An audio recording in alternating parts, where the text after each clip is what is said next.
नमस्कार, मी दीपा झानपुरे. यशोवाणी दिवाळी अंक 2024 साठी हा माझा लेख वाचते आहे. लेखाचं शीर्षक आहे प्रवास वसुंधरेचा युगायुगांचा. कित्येक लक्ष योजन दाटून आलेला गच्च अंधकार, जिकडे पाहावं तिकडे निर्वात पोकळी, आणि त्यात स्वतःच्या गतीनं परिवलन आणि परिभ्रमण करणारे कोट्यवधी ग्रह, तारे, धूमकेतू, उपग्रह. प्रत्येकाची गती वेगळी, प्रत्येकाचा मार्ग वेगळा. अफाट विश्वाच्या या साम्राज्यात साक्षीभावानं कालगणना करत बसलेला तो निराकार कालपुरुष. त्या कालपुरुषाच्या समोर अचानक एक नीलमणी चमकून गेला. किंचित उत्सुकतेनं त्यानं नजर उचलून चित्त एकाग्र केलं. विश्वकर्म्याची नवीन निर्मिती दिसते आहे.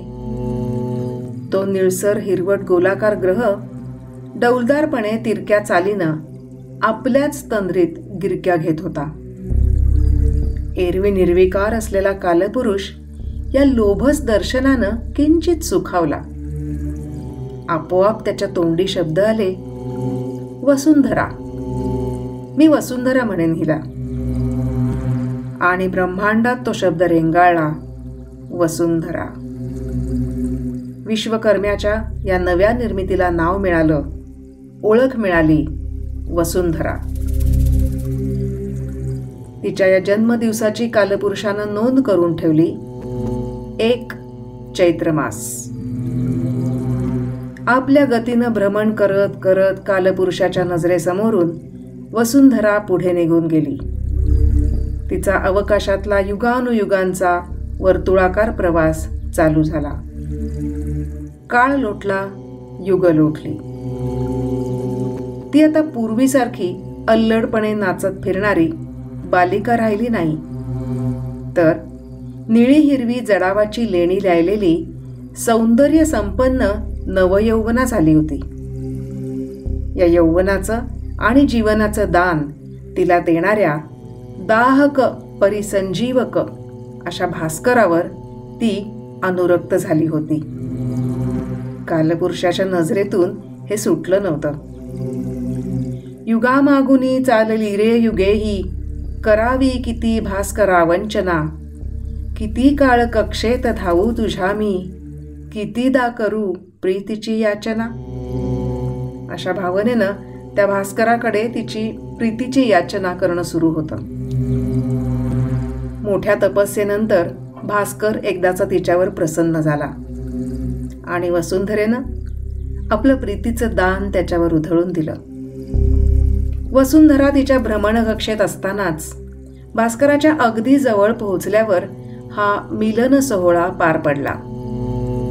वसुंधरेवरच्या जीवमात्रांसाठी भास्कर जीवनदायी होता, परंतु इतक्या जवळच्या सहवासामुळे दाहक अशा वैशाख वणव्याच्या धगीत चराचर पोळून निघाले. कालपुरुषानं या घटनेची कालरेषेवर नोंद केली, वैशाख मास. वसुंधरा आणि भास्कराच्या या मिलनानंतर वसुंधरेवरची जीवसृष्टी चांगलीच बहरली. तिच्या कक्षेत वसुंधरा आता चांगलीच स्थिरावली.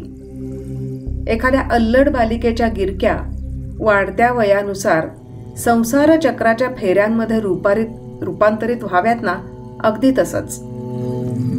याच भ्रमण प्रवासात आणखी काही काळ सरला. वैशाखाच्या झळा सरल्या. यानंतर काही काळापुरतं वसुंधरेनं भास्करापासून दूर जाणं हा विश्वाचा नियमच होता. त्याआधी शक्य असेल तितका भास्कराचा सहवास मिळवून तो उरी जपून ठेवणं हा वसुंधरेचा परिपाठ होता. आणि तो दिवस उजाडला. एकमेकांपासून दूर जाण्याआधीचा प्रदीर्घ सहवास. वर्षातला सर्वात मोठा दिवस म्हणून वसुंधरेवरील मनुष्य मात्रांना या दिवसाचा परिचय होता. ज्येष्ठ. कालपुरुष स्वतःशीच पुटपुटला. आणि मग मोठा दिवस आणि लहान रात्रीच्या या कालखंडाला नाव मिळालं ज्येष्ठ मास. आता यापुढे काही काळापुरता भास्कराचा विरह. वसुंधरेचा जीव कासावीस होत असे. भास्कराच्या कक्षेतच अखंड भ्रमण करताना त्याचं प्रत्यक्ष दर्शन मात्र दुर्मिळ होऊन बसलं. अशातच अचानक वसुंधरेभोवती मेघमंडळाने दाटी केली. आणि काय चमत्कार! विरह वेदनेने तप्त झालेल्या वसुंधरेच्या अंगाखांद्यावर वरुण राजाचे टपोरे थेंब बरसू लागले. वसुंधरेला अगदी माहेरचा माणूस भेटल्याचा आनंद झाला. या मायेच्या भावाला तिला भेटायला घेऊन आला होता आषाढ मास. या भेटीमुळे तिच्या पुढच्या प्रवासाला ऊर्जा मिळाली. ती अगदी मनापासून बहरली, उमलून आली. तिला स्वतःच्या अंतरंगातील सृजनाची, नवनिर्मितीची जाणीव हळूहळू होऊ लागली. रंगीत फुलांची वेलबुट्टी असलेली हिरवीगार पैठणी तिनं ठेवणीतून बाहेर काढली. अधूनमधूनच होणाऱ्या भास्कर दर्शनामुळे तयार होणाऱ्या इंद्रधनुष्याचा हार गळ्यात घालून ती फारच साजिरी दिसत होती. तेव्हा चालू होता श्रावण मास. भास्कराचं पूर्ण दर्शन मात्र अजूनही दुर्लभच होतं. नव्यानं अंकुर फुटलेली गवतं, पिकं, फुलं आता चांगलंच बाळसं धरू लागली. अल्लड उत्साह, प्रीती, विरह, निराशा, आनंद अशा सगळ्या भावनांच्या हिंदोळ्यावरून पुढे जाऊन वसुंधराही आता जरा मनानं स्थिरावली. तेव्हा सृष्टीला लागला होता भाद्रपद मास. युगानुयुग पुन्हा पुन्हा त्याच चक्रातून जाताना, प्रवास करत असताना हा क्रम वसुंधरेच्या अंगवळणी पडला होता. आताशा भ्रमण करताना वसुंधरा एकटी क्वचितच दिसे. तिच्या बरोबरीने पण तिच्या भोवतीभोवती फिरणाऱ्या एका तेजस्वी बालकानं कालपुरुषाचं लक्ष वेधून घेतलं होतं. तो समोर आल्यावर शांत आणि धवल शीतल अशा त्याच्या प्रभेनं आसमंत उजळून जाई. त्याला पाहून निर्विकार अशा कालपुरुषाच्या मुद्रेवर देखील किंचित स्मित उमटे. त्याचं नामकरण त्याने करून टाकलं, शशी. वसुंधरा मातेचा शशी. शशीला खेळण्याकरता अवघ्या विश्वाचं अंगण खुलं होतं. अनेक राशी आणि नक्षत्रांमधून विहार करण्याच्या नादात वसुंधरेला तो कधीतरीच पूर्णपणे भेटे. अन्यथा अधूनमधून दिसणाऱ्या त्याच्या अंशकलांवरच तिला समाधान मानावं लागे. वरुण राजाचा मुक्काम आटोपल्यानंतरच्या निवळशंख आकाशात आपलं पूर्ण बिंब दाखवत शशी वसुंधरेसमोर आला आणि तिचं भानच हरपलं. कोजागिरी पौर्णिमाच्या त्या रात्री दोघा मायलिकांनी मनसोक्त हितगुज केलं. कालपुरुष पुटपुटला, हाच तो अश्विन मास. विश्वाच्या पसाऱ्यात भ्रमण करता करता भास्कर आता कुठल्या कुठे दूर निघून गेला होता. त्याची धग तर सोडाच, साधी ऊब मिळणंही मुश्किल झालं होतं. वसुंधरा जराशी थंड आणि शुष्क झाली होती. तो कालखंड होता कार्तिक आणि मार्गशीर्ष मास. भास्कराच्या दुराव्यामुळे या काळात वर्षातला सर्वात लहान दिवस आणि मोठी रात्र सोसणं वसुंधरेला प्राप्त होतं. परंतु लगेचच या मोठ्या विरहानंतर होऊ घातलेल्या मिलनाची चाहूल चराचराला लागली.